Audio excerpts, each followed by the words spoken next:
Again, I think teachers are probably the most creative bunch of people on the planet.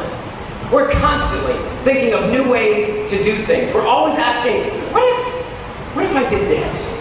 What if I used Play-Doh? What if I allowed the kids to dye my hair green? What if and I know teachers who've done that. They stand up on tables and they recite poetry, or one of my colleagues actually allowed the kids, after a unit or something, to dye his hair green. It was just part of it, and the kids loved it, and it worked, and blah, blah, blah, blah. Why? Because he wanted them to learn. It was very creative. Think of all the different ideas represented in this room. We have, I don't know how many hundreds of years of educational experience in this room. How much creativity is just, and you can hear it. It's just, the creative juices. Do you hear it? That's the creativity that's contained in one teacher, let alone hundreds that are in this room. We need to learn from each other, but creativity is so powerful because novelty stimulates the brain. When you do things over and over and over again, you get set in a rut, and you stop learning. It's like you can turn off the lights in your house and you can still navigate because you know exactly where the couch is and the table and all that, but try it again when you move the couch. Or just move the couch in the daylight. You'll still walk into it. I've done that, come on.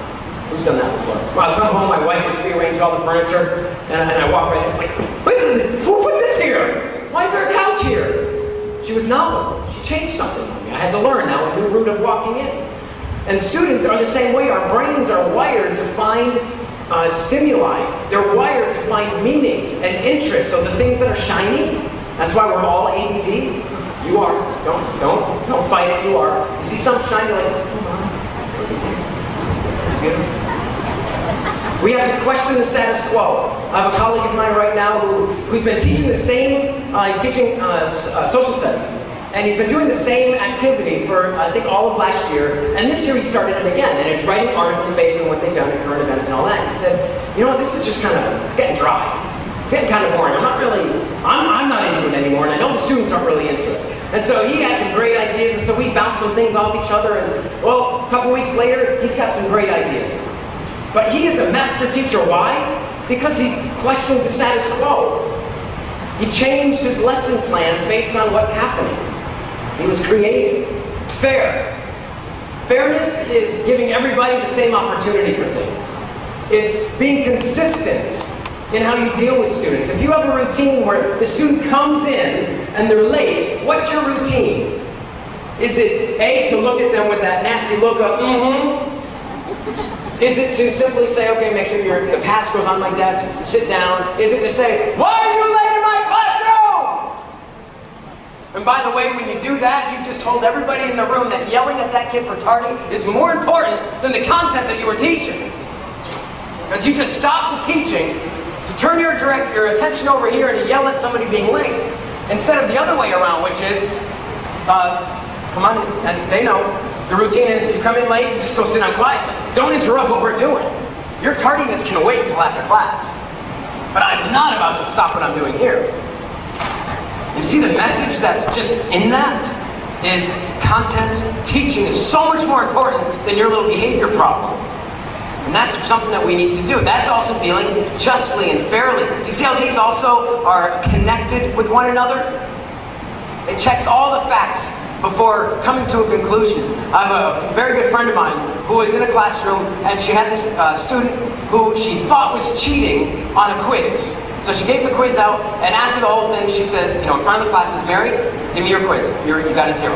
What? Why? I saw you cheating. Don't argue with me. Just give it to me and we'll discuss it later. Puts it on her desk and goes about the class. Notice, by the way, that there's no yelling.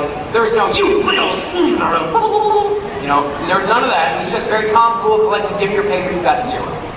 Well, throughout the day, some of Mary's students would come up to my colleague and say, you know, miss, she didn't really cheat. I don't know what she was doing, but it wasn't cheating. All right? And so Mary, the teacher had to go to Mary, and because she yelled at her in front of the class, that's where you have to do it again, she had to apologize in front of the class and say, I'm sorry, Mary, will you forgive me? I thought you were cheating and you weren't. Okay. Now, let's go on to the next agenda. Very quick, very cool, very calm. Every student in that classroom, their respect for my friend went, wow. Because they could trust me. Wow. You're an awesome teacher, because you're fair. You treat us all with fairness. Although I do have one of my students chanting a mantra whenever she said, "Oh, mister, that's not fair." And I say, "Elena," she goes, "Oh, life's not fair and I better get over it." So when we talk about fair, we're also talking about equity. Equity is when you give people what they need, not necessarily what they deserve. So you have some students who need to go a little bit slower. They need a little bit different stuff. They need to be treated a little bit differently. That's equity. We need to make sure that we understand equity and fairness. And it avoids leaping to those conclusions, as my colleague just stated. Assertiveness. This is not aggressive. You're not in one of your students' faces, but it's stating exactly what you want. At the beginning of the year, I'm assuming that everybody has their rules, the classroom guidelines, and you state very clearly and explicitly what it is that you want to see and what it is you don't want to see. You take it over. And that's the sign of a good teacher. They don't wait for the students to do something bad and say, "Oh yeah, don't do that. Oh, and please don't do that either. You know what, why don't you all just sit down, shut up, and be quiet? That'd just be easier for me." That's not assertive. Assertive is, okay, I want everybody to be learning, I want us to be respectful. Respect looks like this. And clarifying right there, being on top of it, stepping forward, not allowing things to come to you. Don't be responsive in that sense. You be responsive to student needs, but not to the procedures of your classroom. That's where you have to be assertive and get in there and get it done. You also understand, as a leader, what the students expect from you. What do y'all want from me as your teacher? What do you expect from me? And guaranteed they're going to say that you treat us nicely. I find it very interesting that in the research there's a lot of talk about care and compassion when dealing with effective teachers, master teachers. There's not a whole lot about achievement scores, but it's all about care. Does my teacher care about me? That's what they want. Stepping forward. As an assertive leader, if you have an idea, go with it. Don't be so timid. Go with it. If you've got an idea for the whole school, talk to your administrator and take the initiative. Go to it. Step forward. Don't be afraid of whatever. Go through it. Sense of humor. I love this. Can you imagine, for me, I'm thinking of these CEOs and executives, and I don't imagine them with a great sense of humor. But that's what the business world says is one of the top 10 qualities of an effective leader. And so we in the classroom also are effective leaders, and we need to have a sense of humor. Now, it's a sense of humor that's not all joking and fun and games, but it's the kind of sense of humor where it releases anxiety, releases tension. The worst thing for learning is anxiety. You know that when you are anxious about something, you can't even talk right, let alone think. And when our kids are afraid to raise their hand because they know that the teacher's going to say, "What?" You know, nothing, I was just playing.